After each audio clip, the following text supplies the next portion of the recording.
नमस्कार दोस्तों, मैं Vijan Patel from LRB academy. C language सीखने की इस सीरीज़ में ये हमारा पार्ट 11th है, मतलब ट्यूटोरियल 11। और इस ट्यूटोरियल में हम देखने वाले हैं statements in C language. Statements क्या होते हैं, आइए बढ़ते हैं स्टेटमेंट्स की ओर और समझते हैं बहुत ही इजी वे में। स्टेटमेंट हम शुरू से पढ़ते हुए आ रहे हैं कि हर लाइन स्टेटमेंट होती है। प्रोग्रामिंग भाषा में उसे इंस्ट्रक्शन कहा जाता है। अब जो भी लाइन लिखेंगे जो कि सेमी कॉलम से एंड होगी वो स्टेटमेंट होगी। लास्ट वाला आप एक एग्जांपल इसमें देख पा रहे होंगे, प्रिंट एफ, ये फंक्शन कॉल स्टेटमेंट है। अब एक नोट पॉइंट है, वो छोटा सा नोट कर लीजिएगा। जितनी भी स्टेटमेंट होती हैं वो एग्जीक्यूटेड होती हैं और एक्सप्रेशंस जो होते हैं वो इवैल्यूएट ओके एक्सप्रेशंस जो होते हैं वो इवैल्यूएट होते हैं। अब आगे बढ़ते हैं, देखते हैं स्टेटमेंट्स कौन कौन सी होती हैं, कैसे यूज़ होती हैं, कहाँ यूज़ होती हैं। सी लैंग्वेज में हमारी मेनली 3 टाइप की स्टेटमेंट्स होती हैं, selection, iteration and jump statements. इस ट्यूटोरियल में हम सिर्फ सिलेक्शन स्टेटमेंट्स ही पढ़ेंगे, जिसमें से सिर्फ 4 स्टेटमेंट पढ़ेंगे। सिलेक्शन, इफ एल्स इफ और नेस्टेड इफ। स्विच स्टेटमेंट पे सेपरेट ट्यूटोरियल बनेगा और इटरेशन स्टेटमेंट आगे लेक्चर्स में कवर किया जाएगा। जंप स्टेटमेंट्स भी आगे लेक्चर्स में कवर किया जाएगा। आइए एक एक करके चारों को प्रैक्टिकली समझते हैं, कैसे इम्प्लीमेंट करना है, कहाँ वर्क करना है, क्यों वर्क करना है। चलते हैं टर्मिनल की ओर। ये हमारा टर्मिनल ओपन हो चुका है। अब सबसे पहले बात करते हैं इफ स्टेटमेंट की। अब इफ वर्ड से ही समझ आ रहा है, इफ को हिंदी में बोलते हैं अगर। अब जैसे कि बहुत सारी स्टेटमेंट्स हैं हमारी लिखी हुई, एग्जाम्पल के तौर पे मैंने एक स्टेटमेंट लिखी, इसमें लिखा नाम अपना। सेकंड स्टेटमेंट लिखता हूँ, इसमें लिखा हमने LRB अकेडमी। इसे प्रिंट कराते हैं। अब ये प्रिंट हो गए दोनों, ओके, होने भी चाहिए, दोनों प्रिंट हो गए। अब इफ़ की ज़रूरत कहाँ पड़ती है? इफ़ की ज़रूरत वहाँ पड़ती है जहाँ कोई स्टेटमेंट किसी कंडीशन पे रन करानी है हमें। जैसे कि हम ये चाहते हैं कि अगर ये चीज़ ट्रू हो तो ये स्टेटमेंट रन हो, अदरवाइज़ ये स्टेटमेंट रन ही नहीं हो। जैसे कि मैं ये चाहता हूँ कि मेरा नाम या फिर LRB अकेडमी, ये सिर्फ तब प्रिंट हो जब एक इंटीजर वैल्यू लेते हैं। हम पहले एक इंटीजर वैल्यू लेते हैं समझाने के लिए। आई इंटीजर लिया मैंने, वेरिएबल का नाम है, उसमें 0 वैल्यू डाली, ओके, असाइन कर दी।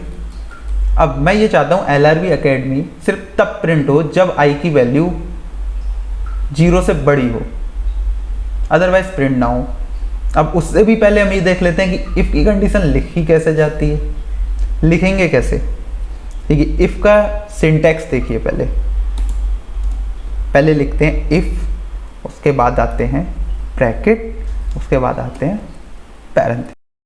ये है बॉडी और कोड इसके अंदर लिखा जाता है। Code goes here. इसके अंदर जो भी कोड लिखेंगे वो सिर्फ तभी रन होगा जब इसमें जो हम एक्सप्रेशन लिखेंगे वो ट्रू आएगा, अदरवाइज नहीं रन होगा।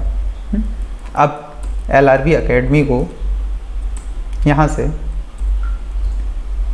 हम स्विच कर लेते हैं इफ स्टेटमेंट के अंदर, ओके, कट किया और यहाँ से हमने इसे पेस्ट कर दिया, ओके।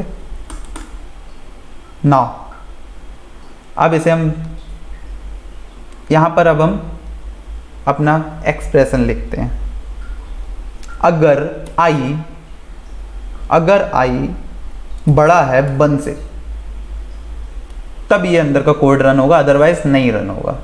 रन करा के देखते हैं क्या ये रन होगा। ये रन नहीं हुआ, सिर्फ विजन प्रिंट हो रहा है, LRB अकेडमी नहीं प्रिंट हो रही है। क्यों? क्योंकि आई की वैल्यू 1 से बड़ी नहीं है।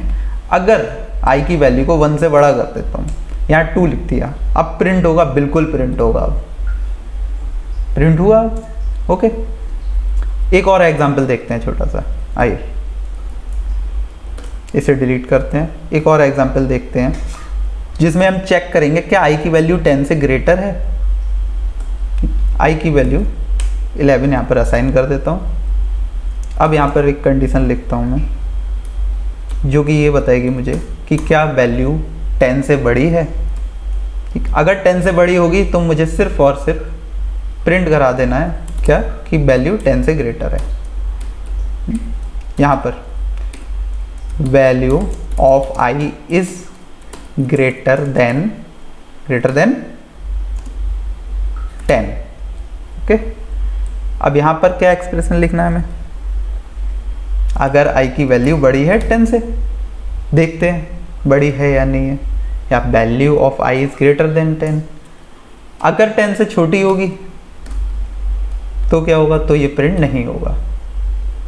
ठीक, प्रिंट नहीं हुआ ये।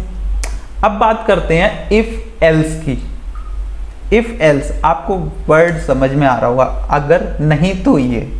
ठीक, अगर इफ की कंडीशन गलत हो जाती है, मींस फॉल्स हो जाती है, उस कंडीशन में हमें कुछ और प्रिंट कराना है, तब एल्स का यूज करते हैं। जैसे इसी में एग्जाम्पल में ही समझते हैं, इसी एग्जाम्पल में एल्स का सिंटेक्स कैसे लिखते हैं साथ में वो भी देखिए। ये हो गया एल्स का सिंटेक्स। एल्स हमेशा इफ के साथ लिखा ही जाएगा, बिना इफ के एल्स का कोई काम नहीं है। ओके, और भी लैंग्वेजेस हैं जिनमें फॉर एल्स भी होता है, लेकिन यहाँ पर नहीं है। ठीक, यहाँ सिर्फ इफ के साथ यूज होगा। जैसे कि अगर 10 से बड़ी है तो प्रिंट करा दिया 10 से बड़ी है, अगर 10 से छोटी है तो हम प्रिंट करा देंगे कि स्मॉलर देन 10। यहाँ पर हमने प्रिंट करा दिया है स्मॉलर देन 10। ओके, अब देखते हैं प्रिंट करा के क्या रिजल्ट आना चाहिए। स्मॉलर देन 10, तो आई की वैल्यू जो है 10 से छोटी है, लेकिन 10 से छोटी तो है नहीं, ये तो 10 के बराबर है। ये तो 10 के बराबर है, ये 10 से छोटी तो है नहीं जी। प्रोग्रामिंग लैंग्वेजेस में एक चीज़ का ध्यान रखिए, यदि हम किसी भी चीज़ से ग्रेटर या स्मॉलर कंपेयर कर रहे हैं, ठीक, अगर 10 से ग्रेटर की बात कर रहे हैं तो 10 से ग्रेटर नहीं होता है, और स्मॉलर की बात कर रहे हैं तब भी 10 से स्मॉलर नहीं होता है। 10 से स्मॉलर 9 होता है और 10 से ग्रेटर 11 होता है। 10 के इक्वल होता है। ओके, अब इसी में हम वैल्यू को 10 से छोटा कर देते हैं। अब प्रिंट करा के देखते हैं। अब आ गया यहाँ पर स्मॉलर देन 10। ओके, इफ और एल्स आपको समझ आ रहा होगा। कुछ भी नहीं समझ आ रहा हो तो कमेंट बॉक्स में कमेंट कीजिएगा, सेपरेटली आपको बताने की कोशिश पूरी की जाएगी। ओके, अब बात करते हैं इफ एल्स इफ की। इफ एल्स इफ क्या होता है, मानिए हमें एक ही चीज़ में बहुत सारी कंडीशंस लगानी है। बहुत सारी कंडीशंस लगानी है मतलब ऐसी ज़रूरत कहाँ पड़ेगी देखिए बताते हैं। एक एग्जांपल लेते हैं, उससे समझते हैं।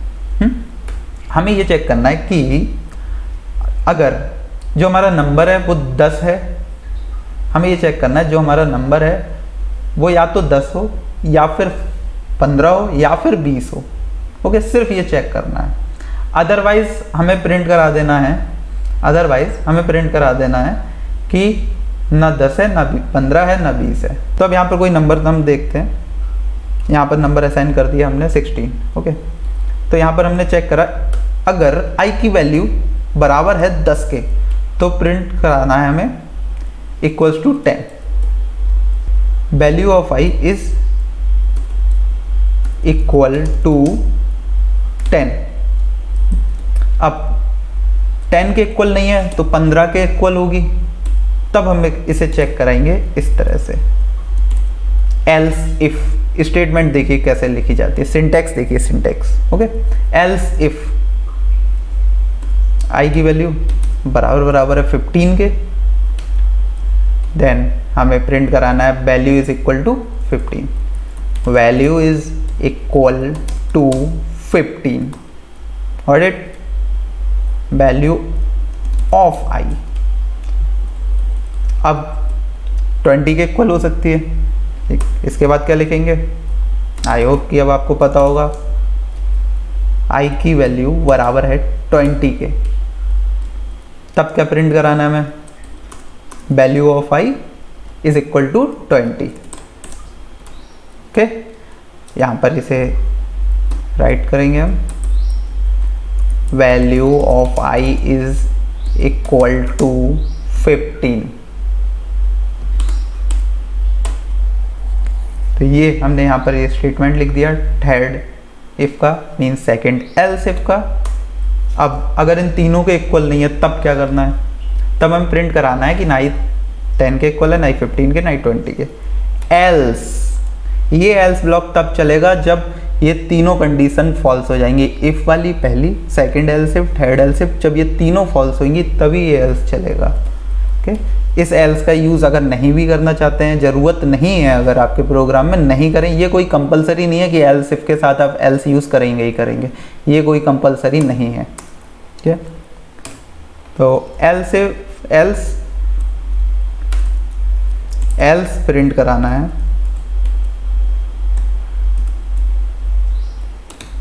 एल्स प्रिंट कराना है value of I is not equal to 10, 15 and 20। Okay, अब इसे रन करा के देखते हैं। एक एरर आया, क्या एरर आया देखते हैं।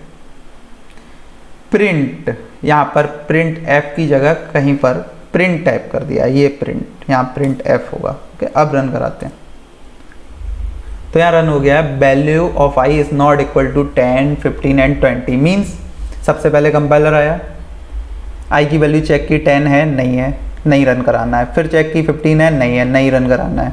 फिर देखिए 20 है, नहीं है, नहीं रन कराना है। एल्स कुछ नहीं है, तो लास्ट वाला एल्स रन करा दिया। अब अगर वैल्यू मानिए 15 है, अब रन करा के देखते हैं। अब आया value of I is equal to 15। सबसे पहले कंपाइलर ने चेक किया आई की वैल्यू 10 है, नहीं है, स्टेटमेंट रन नहीं हुई। सेकंड चेक किया आई की वैल्यू 15 है, जी है, value of I is equals to 15। Okay, उसके बाद कोई स्टेटमेंट रन नहीं हुई। जहाँ भी उसे ट्रू स्टेटमेंट मिलेगा उसके बाद कोई स्टेटमेंट आगे का रन नहीं होगा। ओके, अब एक चीज़ और है इसमें, अगर यहाँ पर दो स्टेटमेंट हैं जो कि 15 को चेक कर रहे हैं, दो स्टेटमेंट है जो कि 15 को चेक कर रहे हैं, तो क्या ये दोनों ही रन होंगे या फिर सिर्फ फर्स्ट वाली कंडीशन चेक होके और 15 के इक्वल प्रिंट होके और वहीं ड्रॉप हो जाएगा? नहीं, देखते हैं इसे। यहाँ 15 नहीं, सॉरी 20 होगा। अब इसे रन करा के देखते हैं। Value of I is equal to 15 means ये है कि एल्स इफ अगर आप यूज़ कर रहे हैं तो अगर एक भी कंडीशन ट्रू हो गई तो नेक्स्ट वाला स्टेटमेंट रन नहीं होगा, आपका नेक्स्ट वाला कंडीशनल स्टेटमेंट नहीं रन होगा। अब सबसे लास्ट देखते हैं नेस्टेड इफ। नेस्टेड इफ का मतलब, नेस्टेड का मतलब आप समझ रहे होंगे वर्ड से ही। नेस्टेड का मतलब किसी चीज़ के अंदर वही चीज़ होना, मीन्स इफ़ के अंदर इफ़ होना। जैसे देखते हैं यहाँ पर सिंगल इफ़ है, ओके, तो इफ़ के अंदर दूसरा इफ़ भी मैं यूज़ कर सकता हूँ। कैसे कर सकता हूँ? दूसरा एग्जांपल लेते हैं। मुझे ये चेक करना है कि नंबर जो मेरा है क्या वो 15 से छोटा है और क्या वो 10 से बड़ा है। मीन्स नंबर जो है मेरा वो 10 से बड़ा होना चाहिए, 15 से छोटा होना चाहिए। कैसे चेक करूँगा? ठीक, नेस्टेड इफ से चेक कर सकता हूँ। देखिए नंबर जो है वो 10 से बड़ा हो और 15 से छोटा होना चाहिए। तो इसके अंदर मैंने एक इफ़ और लगाया, उसमें मैं चेक करता हूँ कि छोटा हो 15 से, छोटा हो 15 से। यहाँ पर ये हो गया इसका फंक्शन का डिक्लेरेशन। यहाँ डेफिनेशन दी जाएगी। क्या डेफिनेशन मतलब फंक्शन के अंदर, वो सॉरी डेफिनेशन मतलब इफ़ स्टेटमेंट जहाँ डिक्लेयर किया है उसके अंदर जो भी कुछ आपको लिखना है वो उसकी डेफिनेशन डिक्लेयर करना होगा। अब यहाँ पर अगर ये 15 से छोटा है मीन्स 10 से बड़ा है और 15 से छोटा है, तब मुझे प्रिंट कराना है। क्या प्रिंट कराऊंगा? Value of I is between in 10 and 15। इसे हम हटा देते हैं यहाँ से, इसका कोई काम नहीं है। तो ये स्टेटमेंट सिर्फ तभी रन होगा जब 10 से बड़ा होगा और 15 से छोटा होगा।